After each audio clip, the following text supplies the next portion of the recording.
What are you saying? It's not easy? Well, like, it seems like an ME 300 style class. Yeah, I mean, it could be that. But I'm teaching it. But then it's like, oh, there's a bunch of integrals and sums and stuff. It's like, oh, it's not that type of class. Yeah, I mean, it really doesn't lend itself to that very well. I mean, you could do that. Pretty much what it would be is me sitting up here and being like, so this kind of measurement device, let's talk about it. And then like we could talk about it for a class period. And then like the tests would be like multiple choice, stuff like that. I hate those classes. I've never liked them. So I always try to bring classes back to like engineering analysis and design, if possible, because that's the fun stuff. That's where it's at. You do A, B, C, D midterms. Killed it. Yeah, Scantron midterms. I got it out of 100 the way everyone else did. Scantron machine broke. All right, so we're actually almost done with chapter 3. We have this lecture and then Friday's lecture remaining. I know, it's so sad. Yeah, chapter 3 is pretty fun, I think. And then we're going to do the problem stats stuff is chapter 4, which is your only prob and stats required, so we kind of have to hit that pretty hard, but then we'll be out of the math weeds, and you guys don't have to worry about any more maths in this class. Yeah, no, at least any new What does that mean maths. we have to worry about? I mean, you're gonna be using the stuff we introduced in the first half of the class, but after after we finish the prob and stats stuff, you're not learning any new math stuff. So, yeah. So what will we be learning? We'll actually be learning more about how to measure each type of physical quantity that we want to measure. So. Yeah, I don't know. But we're not going to simply just talk about how use this device to measure that, and then use this device to measure that. 'Cause that is boring AF. How the heck So. do you measure said object? Huh? Regardless of the measurement device, like how does this device work? Yeah, and we can talk about so we can analyze in a deeper way some of these devices, these measurement systems. So we can talk about them in terms of the stuff that we've discussed. We can come up with, in the next, when we do prob and stats stuff, we'll be able to talk about how to, what kind of confidence intervals we can have. Like, so say we measured something, how much confidence do we have that this thing weighs 3.2 kilograms? T, is that where your T values come in? T values, T distribution That's stuff how comes those in. get charted? Yep. Oh, fancy. So somebody's taking stats. No, but part of my mechanics materials lab, my professor required us to do that on all of our lab reports. That's cool. For all of our instruments. Well, that's good. Yeah, no, that's we'll get into that stuff. So you'll maybe get a better understanding of it. So the last major topic that we're going to cover is this. So we've talked about how measurement systems respond to a couple different types of inputs. So constant step inputs is the one type. So that is sort of like if the measure or what you're trying to measure suddenly changes, how does the measurement system respond to that change? And then sinusoidal signals are also really common to need to measure. So we looked at how a system responds to sinusoidal inputs. So if your measure and if what you're trying to measure is changing sinusoidally, we can analyze how the system responds based on what we've discussed. And you might think, well, God, like if we're going to do this for every type of input, like that could be a lot of different things. Like, could this just go on forever? And like to an extent, yeah, that's true. but most of them fall into certain classes. And like this one, we're going to be able to discuss periodic inputs in general and give you a way of analyzing the way a system responds to any periodic input, which is pretty good. That's a start. It also brings back a couple things that we learned before, which might give some motivation to that, so that you don't feel like, oh, we did Fourier series, but I don't really know why. This is why. This is part of why. So, all right. Great. So we've considered the response of first and second order measurement systems to sinusoidal inputs. These are not the only periodic inputs encountered by measurement systems. In fact, we frequently encounter non-sinusoidal periodic inputs. So, for instance, like a square wave or a triangle wave or a sawtooth. We saw those types of signals at the beginning of Chapter 2 on signals. So if those were our measure n, if our measure n was changing like that, how would our system respond to that? What would it look like on the output?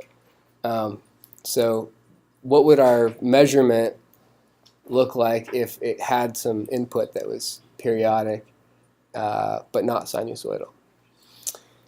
And that's where the Fourier series comes back. Okay.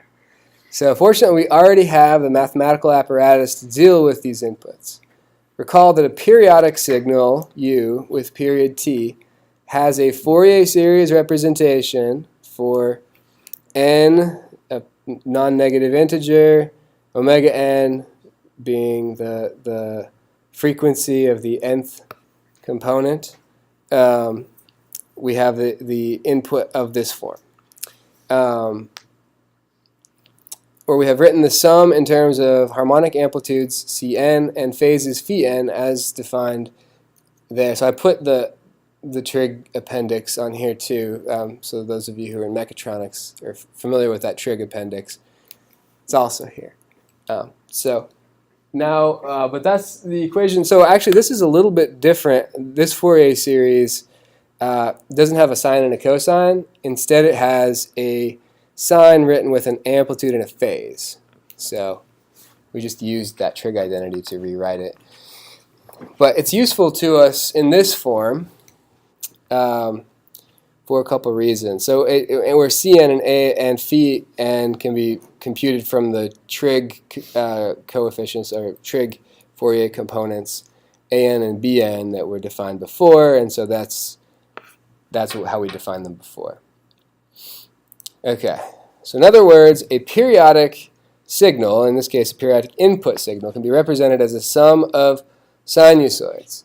So that's our start. So we say, okay, if it's periodic and it's coming into our measurement system, we can write a Fourier series representation of this periodic signal. And that's something we learned how to do before.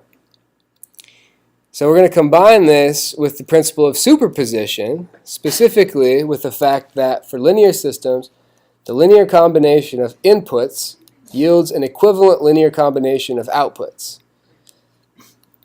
We can compute the response of a system to a periodic input by first representing the input with a Fourier series, so just like in these equations above. Then computing the response of the system to each term in the series. Okay, so we can compute the response of the system to like C7 sine omega 7t plus phi 7, right? That would be a sinusoidal input to our system. And then we're going to use the principle of superposition to say, oh, okay, so if you find the output of the system to the 7th component and the 8th component, and of course also components 1 through 6, and you sum up the result of all those outputs, that's the response of the system to this composite signal that's made up of all of these Fourier components. So you can break the problem down so you don't have to do this really complicated input as the input to the system. You can just take each sine term from this sum and treat it separately. Find the response to that, and then find the response to the next one, find the response to the next one, and then sum them up. Which sounds very tedious, but also totally reasonable. And we know how to already do that, right? We already know how to compute the response of the system to a sinusoidal input. We've already done it, so not too bad. That's generally our insight. This is how we can find the response of a system to a periodic input. To any periodic input, we can use this principle. So, it's valid for transient and steady-state analysis, but when working with periodic functions, we typically are most concerned with steady state. So just as in the case of circuit analysis, oftentimes we have a sinusoidal input. We mostly care about what the steady state response is. Not always. We sometimes care about transient, but so-called AC circuit analysis is all about the steady state response of the system into a sinusoidal input. So in this case, in the case of just any periodic input, often what we care about is this steady state situation. You might think, God, that's great, but like 1 through 3, like that's step 2 here. Did you see how many terms were in this sum, dude? That's a lot of terms. I mean, I don't know about you, but I have other homework to do. Yeah, so this is maybe daunting to do in an infinite number of terms. You can go. Well, we can't in this case. If you did the Fourier transform, you could.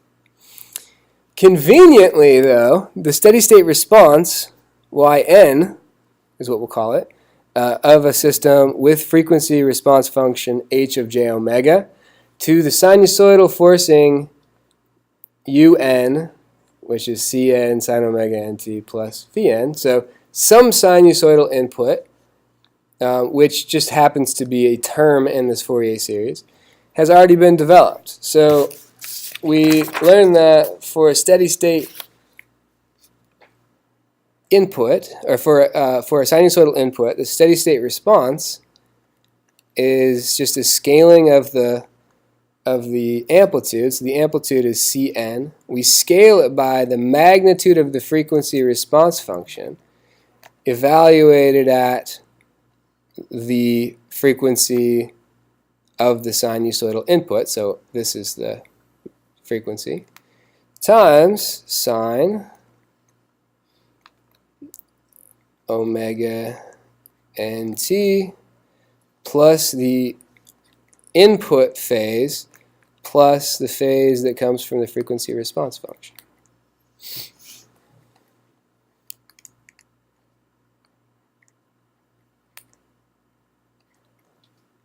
Boom.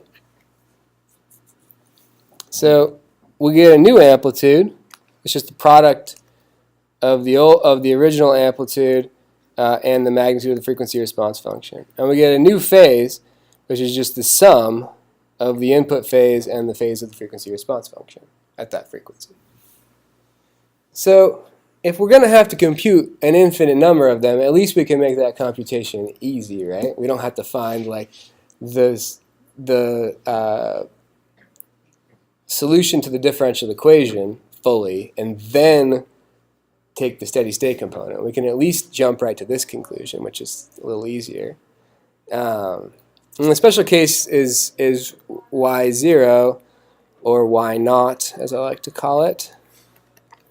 A0 over 2 times h of j0. And the reason that y0 has that form is that there's this factor of 2 that doesn't allow you to just use this formula for it. From the principle of superposition, the output to the sum of the inputs is just the sum of the outputs. Okay? So I'll read that again. The output to the sum of the inputs is just the sum of the outputs. So we found what Yn was for the nth sinusoidal input. And so if we want to know what it is, the output is for all n of these, or all infinite number of these, with n being the index, added up together on the input, it's just adding them all up at the output, and we get that y steady state of t is just equal to the sum from n equals 0 this time to infinity of yn of t. So you just sum them up and you get your output. So, and this is a Fourier, another Fourier series representation, right? It's a Fourier series of the output. So, all the usual things apply. Oh man, my big brace didn't come through. All right, so in example 2.2.1, we found that a square wave of amplitude 1 has trigonometric Fourier series components. An, all of them are 0, and Bn is equal to this. So for n being even, it's 0. For n being odd, it's that. So we computed these in that example way back when in chapter 2 on signals, right? When we were young and innocent, before all this happened. Okay. All right, so we have a Fourier series representation of the input. But we have the trigonometric form, so let's, or the cosine sine trigonometric form. So let's change that to our harmonic amplitude form here. So from our usual equation of turning two sines into a cosine or a sine, we have that Cn is equal to the square root of an squared plus bn squared, right? And an's always 0, bn's always positive, so Cn is just equal to bn. And then these arctangents, everything was going along fine, and then we found this upside down equal sign, or upside down question mark, and we're like, is this Spanish? But it's not Spanish. Are you sure? It's indeterminate. Indeterminate.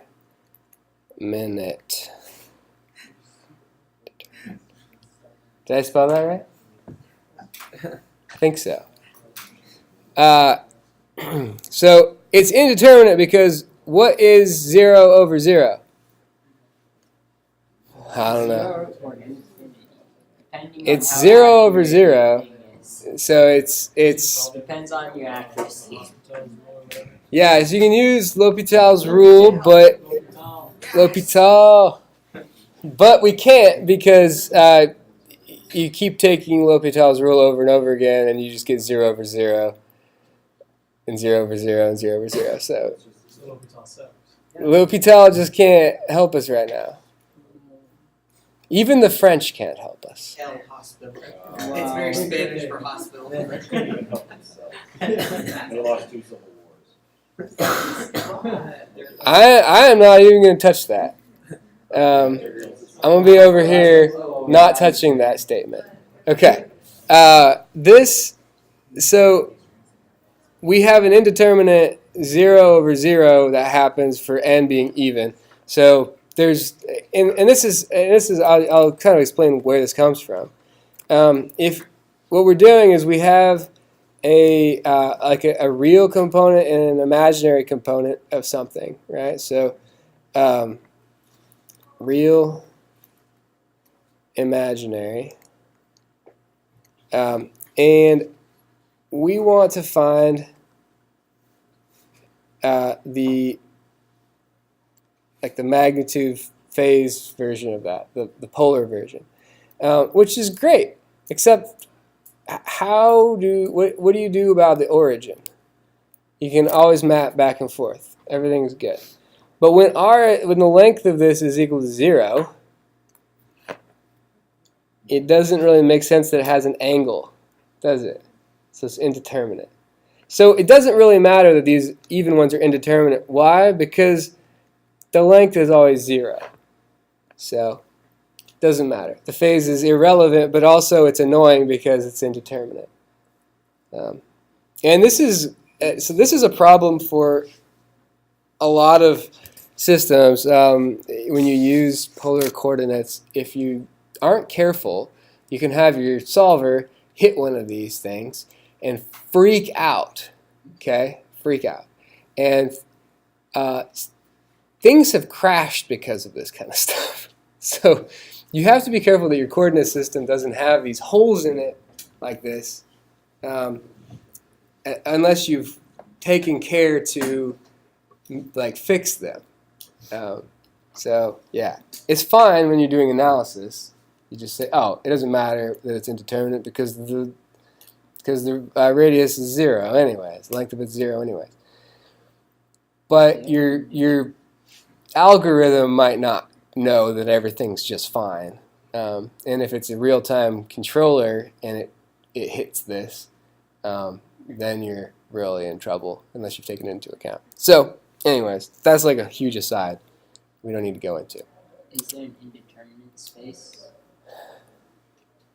I do not know, but there could be. You let me know. You find that out. It's a good question for you to explore and then report back to us when you got extra time. Okay, so and then the arctan when n is odd is just pi over 2. So that's not bad. It's because Bn is going to be a positive number, and it's going to be Bn over An, which An is 0. So if you were to take a look at arctan, arctan looks a little like this. That was damn good. Bet you can't do it twice in a row. Yeah, you're probably right. Beautiful arctan. So as you go off to infinity, arctan approaches pi over 2.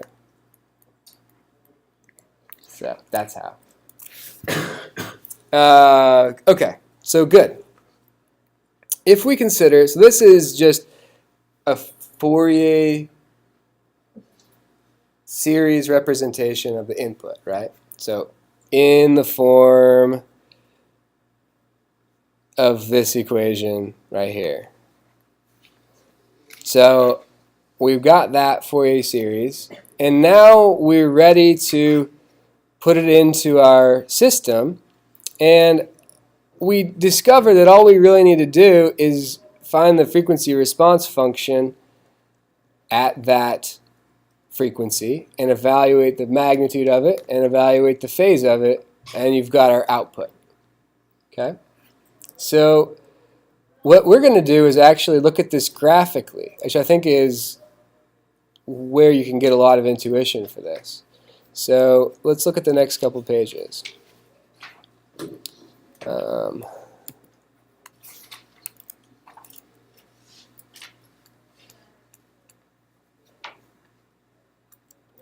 So this is a, so you can see the horizontal axis here. This is a line spectrum of the magnitude of the input. Okay, so these are all of the CNs. So this is our input, U.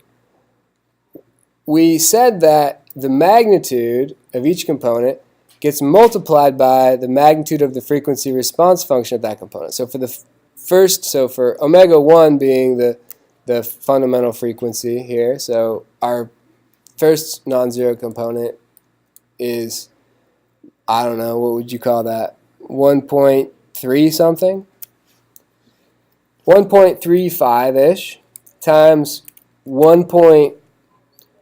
I don't know, something small, about 1, gives us this. So I'm going to write equals. So like 1.35. I'm just write 1.35 up here. And I'm going to write like 1.0 because I can't really get closer. And I'll write equals 1.35 times 1.0 equals 1.35. So that's where we get that one. Okay, next component is 0 times, so 0 times 1. I'm going to call that 3. I'm going to call that 1.3. And that one is going to equal 0 times 1.3 equals 0. We got a scuffle out there. Break it up. How dare they socialize out there? Craziness. Okay, so let's go to the third harmonic out here. This one we computed, and we did this back, we drew this already back in the example problem we did. We computed this is like 0.4, let's say. 0.4. And that one I'm going to call that like 1.5. So this is going to equal 1.5 or 0.4 times 1.5, which is like, I don't know, 0.6-ish, but it's really more like 7, or 0.7. But that's the idea, right? I mean, I'm rounding, and it isn't working when I round very well, but it's close. No, so this frequency response function, I like pulled it out of thin air. It's just like anything, right?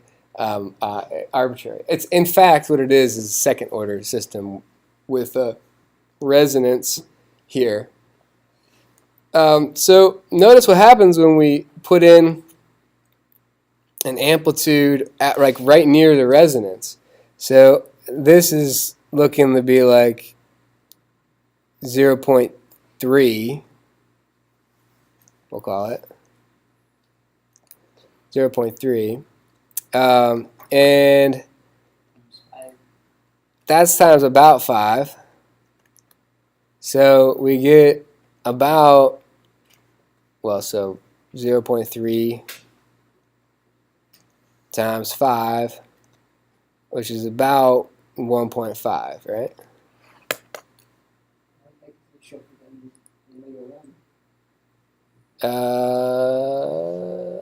Oh yeah, well that's, I guess I didn't do a very good job with my 0.3. I guess it's more like 0.25? I think that might be 0.3, but I think the other one is taller than 0.35. Maybe more like 0.45? It's like 0.4. 1.4, I guess. In any case, whatever this comes out to be, it's this number times this number. Okay? It's about 5 times 0.25, which is like 1.25.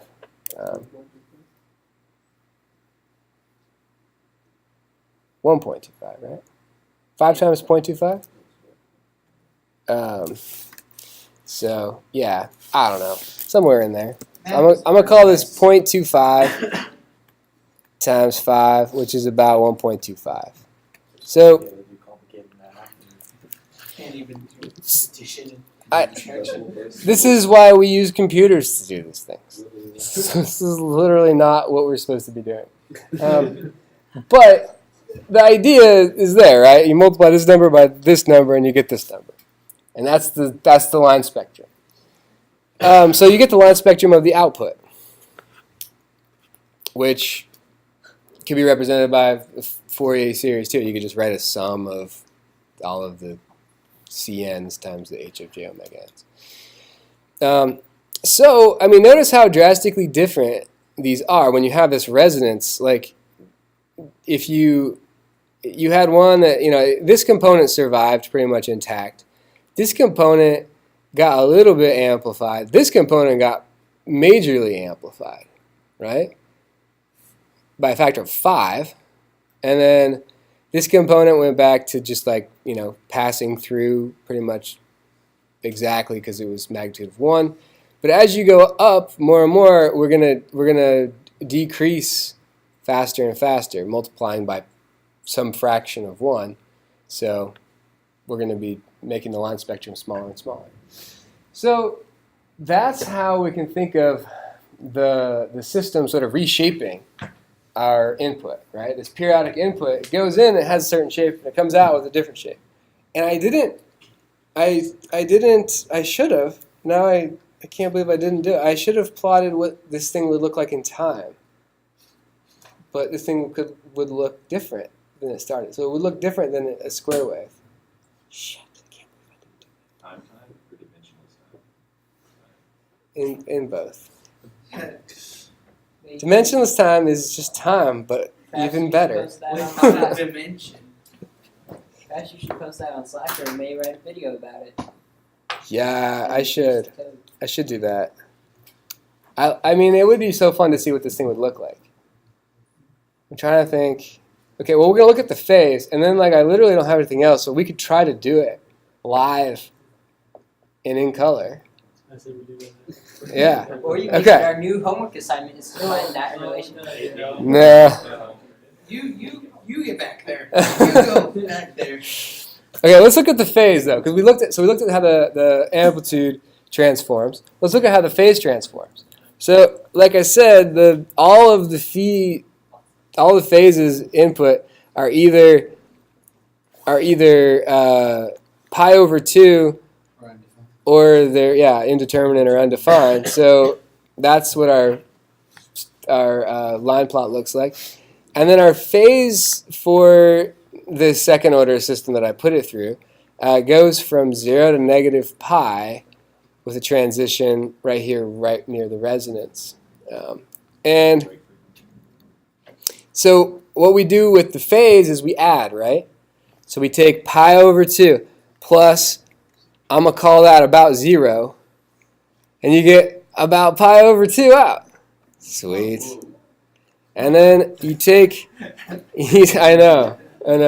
It's- yeah, I nailed that one. And then you take pi over 2, and then you subtract some small amount, and then you get out some small amount less than pi over 2. Right? Okay. Then you take pi over 2 and you add negative pi over 2. And you get out a shocking donut. Okay? And then the other side is the same, except you go pi over 2. And then you subtract more than pi over 2, almost pi. And you get out almost negative pi over 2. And then this one, you go from pi over 2 and you subtract almost a full pi. And you get out negative half a pi. Almost. So that's the idea. I feel like it's pretty intuitive, and the graphical thing is, I don't know, it's not too bad. Now we have this thing where you guys could either go earlier, or I could try to see. For those of you who want to hang out, I will try live for the next 7 minutes to see what that square wave looks like. Do it. Okay? Why not? Can you All make right. sure to get video of it and have fish to test? Okay. I am dying to know. Just invigorated. Will it look like a sine wave? It will not look like a sine wave. I think it'll look like a square wave, but kind of jacked up a little bit. Like how so? How jacked up? I think that it's, so what got really amplified was this fifth harmonic. And so I'm guessing that we're going to see something kind of come out and dominate, and it'll get kind of weird looking. Every period will be like look a little shifted, a little odd. I don't exactly know what that's going to look like, but what I'm going to do is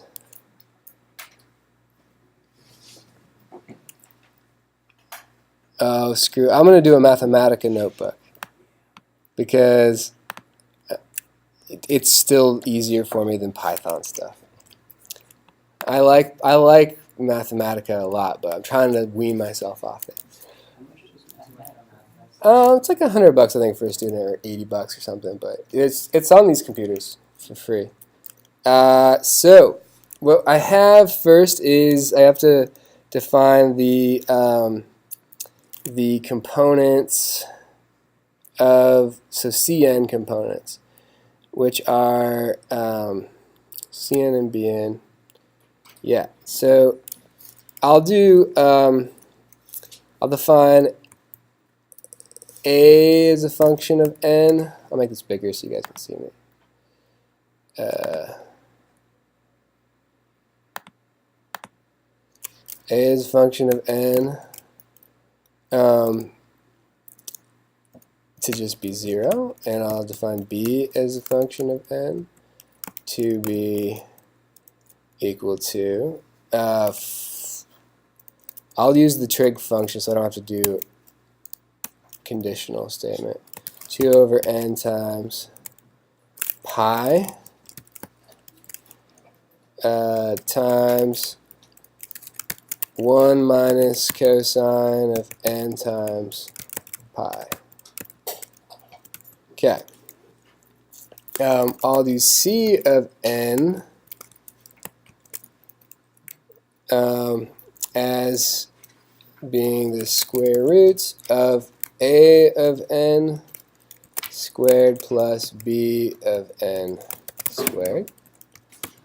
And I'll do phi of n as being arctan. It's best to use arctan 2, but I think it is arctan 2. So I can't remember the syntax, so I needed to do its denominator over the numerator, which is weird. Most things do it the other way, so MATLAB's is exactly the opposite, which is just annoying. They both try to fight over the .m extension too. It's also really annoying. Okay, so we have those, and we could compute. Great. So let's define. Oh, I can't use capital C. I have to use lowercase c. Okay, so let's define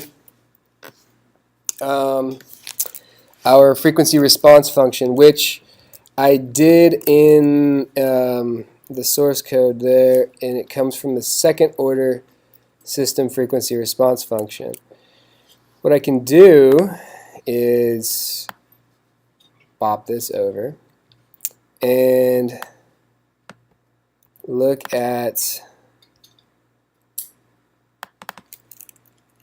the measurement notes and look at second order measurement systems and look at sinusoidal response of measurement systems. So this was our h of j omega, and I showed also the magnitude of phase, which is what we want.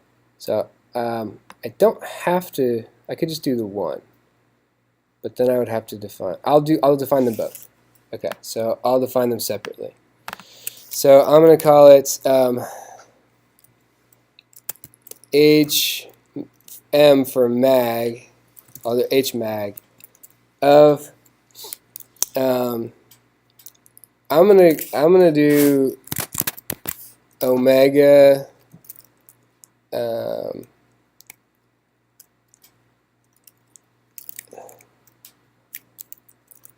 I'm gonna use dimensionless frequency. So it's going to be omega over omega n.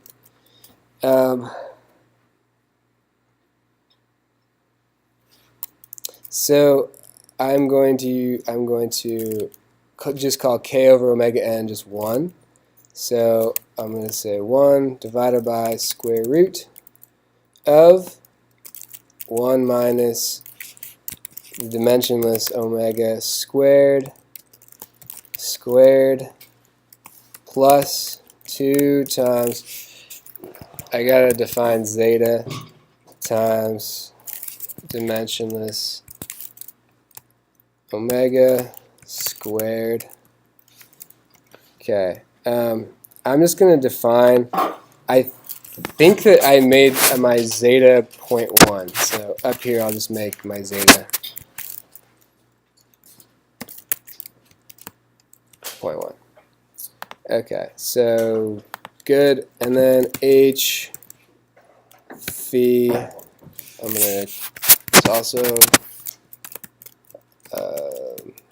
function of omega is equal to arc tan of -2 times zeta times omega divided by 1 minus omega squared.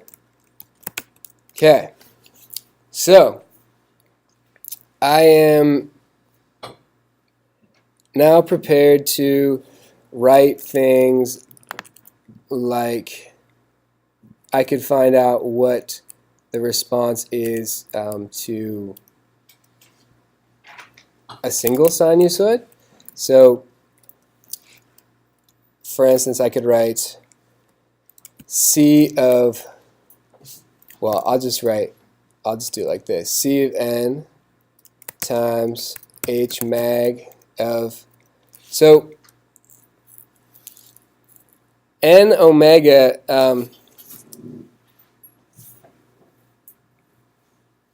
I said that it was the 5th component, so I have to make sure that my omega that I plug in corresponds to the natural frequency. So I think that I have to do omega over 5 to get the graph that I showed.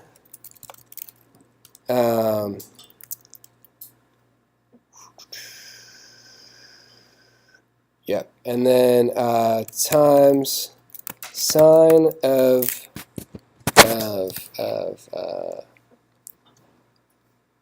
omega over 5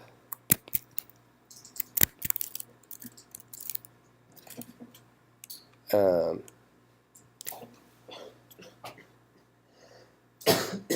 think that is right, plus phi of n plus h phi of omega over 5.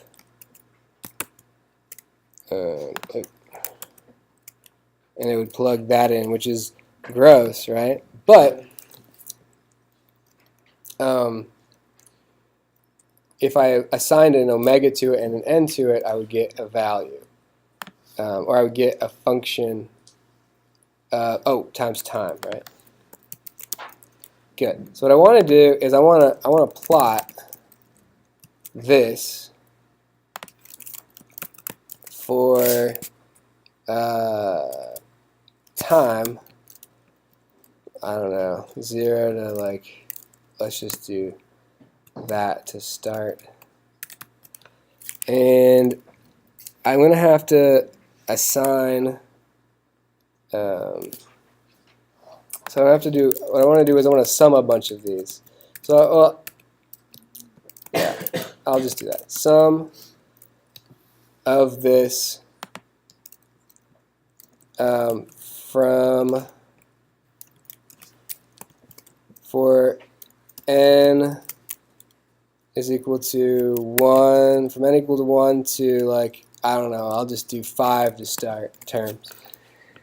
And then I have to assign the omega of the input. So I'll say the input omega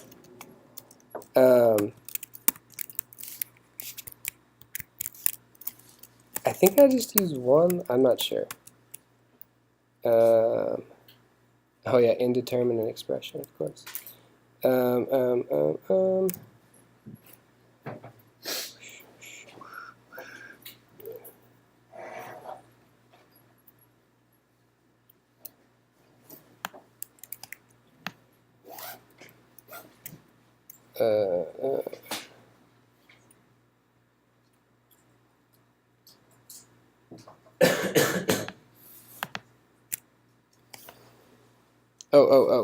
No. What I need is omega to go to 2 times pi. You mean 2 times that? Yeah, 2 times, thank you. 2 times pi divided by the period, which I'll call 1, times n. And then this is going to be coming out indeterminate because bn comes out to be that. So I can I skip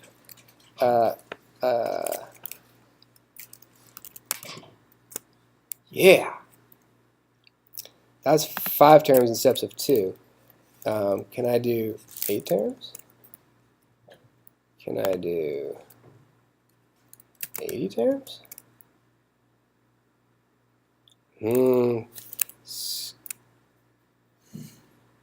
It's not coming out what I wanted.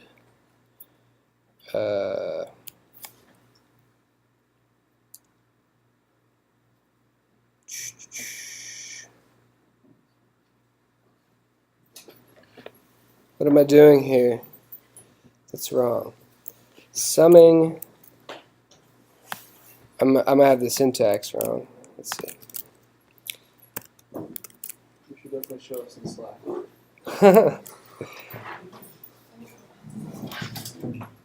I'm getting a major component out. I mean, it's working. I'm just getting a huge component out at the fundamental, which isn't right.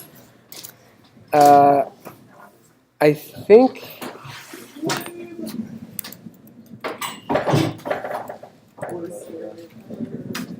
divided by 5.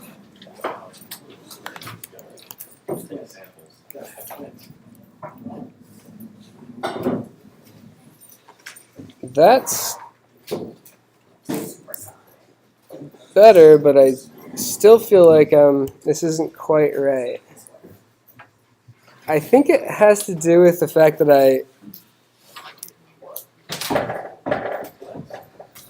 I was using I think I was using this. So if I go around and I do that,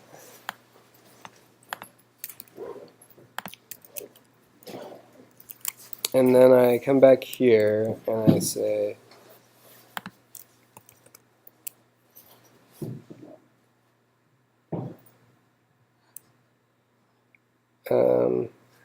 this is maybe what it is.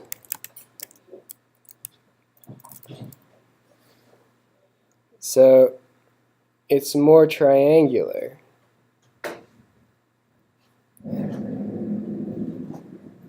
It kind of looks sinusoidal, whereas the input would be a square wave So it kind of rounds it out. like this. So yeah, it rounds out the square wave, so it kind of becomes a triangle. Yeah. I feel like you were taking fewer samples. So it's like a really crappy measurement. Say what? Samples, it would look more like a square wave. If you take more samples, it would look more like a triangle. But something that has an output that peaks twice near the natural frequency. Well, we just have 2 peaks inside the graph, inside of one period. Mm-hmm. So just jump Yeah, up. and it could. I mean, you can shape it more. I still want to double check that I did this correctly, because Because of that. yeah. So you see what I do. This first term comes out. See, this first term is still dominating, and I don't think that's right because we said that like the third term was supposed to dominate, right? So we have something is messed up in my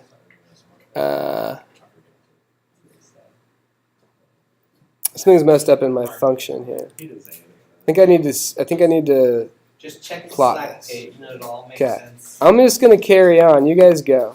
Check the You guys Slack go page. ahead. Do you have homework to get through? No, that- I have plenty to do, but I wanna. Now this is gonna bug me if I don't make it happen. So I gotta figure it out.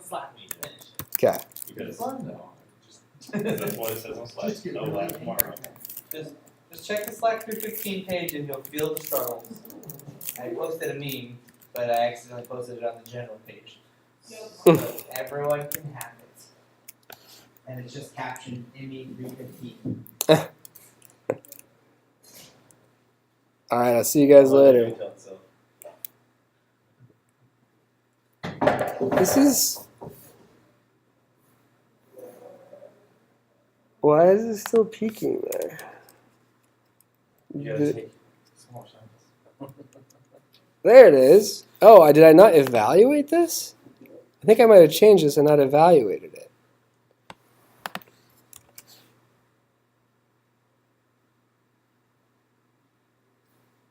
I think that's the one. Let's see. Let's see what this comes out to be now. No. That's not it. So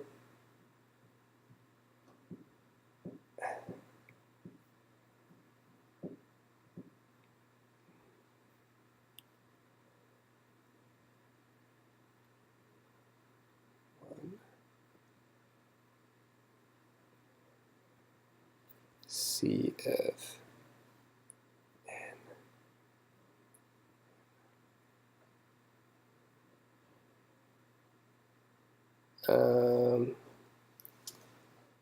BN. Oh. I think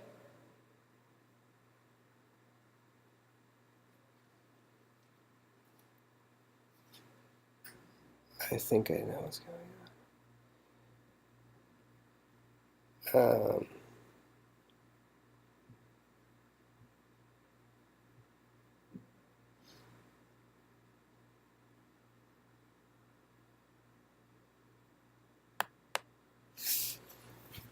I think I have to do this to make this work. So the line under that where it says N 1, 80, and 2, are you saying N starts at 1 and goes to 2 in 80 steps? Or are you saying it goes from 1 to 80 in 2 steps? In steps of 2. So it goes from 1 to 80 in steps of 2. Okay. So So I wanted to skip the ones that are coming out indeterminate. Is why I'm doing it this way. Okay, yeah, so you start at 1 and you add 2, so you'll be at all the odds. So at each omega here, I am, the frequency I say is going to be 2 pi n. And if I say my period is going to be t, big T, my fundamental period is going to be big T, and it's going to be 1. So that's just that. And then my C's are, I feel like I did 1. Yeah, that should be right.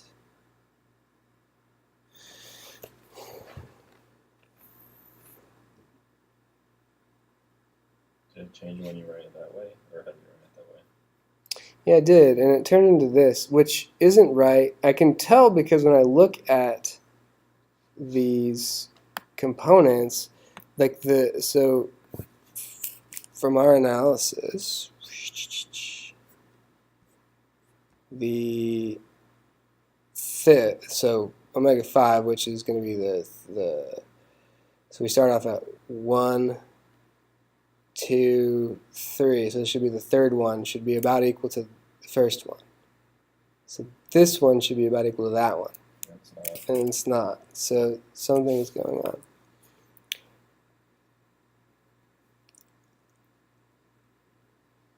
So then, could you say that like every other one is supposed to be about equal to each other? No, you can't even say that, can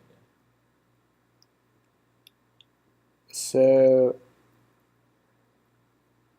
what I'm doing, what is my h? My h of 2 times pi times 5.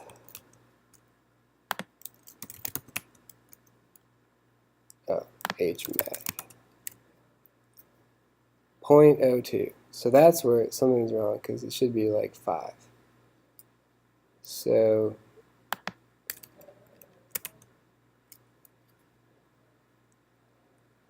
that is right.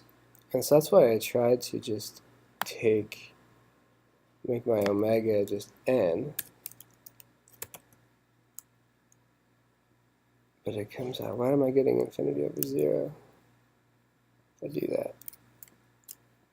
What if I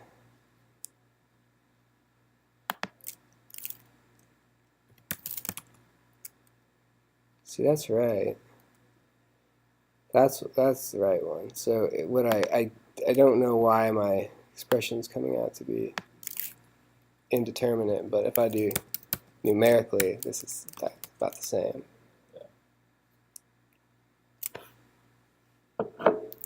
Nice. Now it's going to go longer.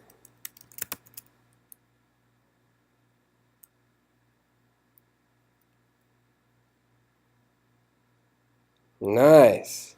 So it really jacked up that square wave. Yeah. Really interesting. Huh. So that's why, I mean, that's why it would have been nice to have this graph and to be like, see, you gotta watch out when you go through a detector that is second order. You might end up with something really funky. Some hysteresis now. So, I don't know, Victor, Alex, or we'll talk to you about our